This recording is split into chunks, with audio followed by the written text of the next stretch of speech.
بتذاكر كويس وبتحل اسئله كتير من كتاب واثنين وثلاثه، ولكن مع ذلك لما بتخش الامتحان بتلاحظ ان في اسئله كتير انت مش عارف الحل بتاعها وما بتعرفش تقفل اي امتحان في حياتك.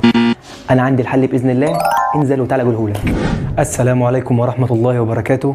معكم مستر محمد حسين، والنهارده هتكلم عن مشكله كتير بتحصل مع الطلاب، وهي زي ما قلناها ان الحل الكتير مش هو الكفايه. اغلب الطلبه بتحل اسئله كتير وبتدخل دماغها اكبر كم من الافكار. دي حاجه كويسه طبعا ما نقدرش ننكرها، بس الاهم من الكلام ده كله وهو ازاي يعرف يحل. الامتحان نفسه مش هيقيس كم الافكار اللي انت حليتها. يعني انت ممكن تقول انا حل كتاب او اتنين او تلاته، تخش الامتحان ممكن ما تلاقيش ولا سؤال من اللي انت حليته ده كله. ليه؟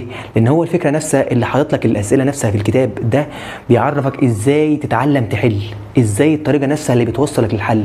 تعرف دلوقتي لما بيجي لي سؤال صعب او سؤال بمعنى اصح اول مره اشوفه، فكره جديده، اتعامل معاها ازاي؟ ايه المفاتيح اللي جوه السؤال اللي انا لو مشيت وراها هقدر اوصل للحل خطوه ورا خطوه ورا خطوه؟ طيب استخدم انهي قانون؟ طب وليه القانون دوت؟ ليه ما استخدمش القانون دوت؟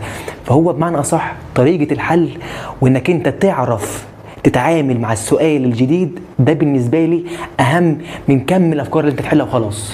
والحمد لله ده اللي احنا شغالين بيه مع الطلبه الفتره اللي فاتت كلها، واغلب الطلبه اخذوا الدرجه النهائيه في العلوم، وفي طلبه كتير منهم طلعوا من اوائل المدرسه، وباقي الطلاب خدوا درجات كويسه جدا الحمد لله. يعني لو انت عاوز تعرف ازاي احنا بنطبق الكلام اللي انا قلته لك ده كله، اعمل متابعه علشان يوصل لك كل جديد. والسلام عليكم ورحمه الله وبركاته.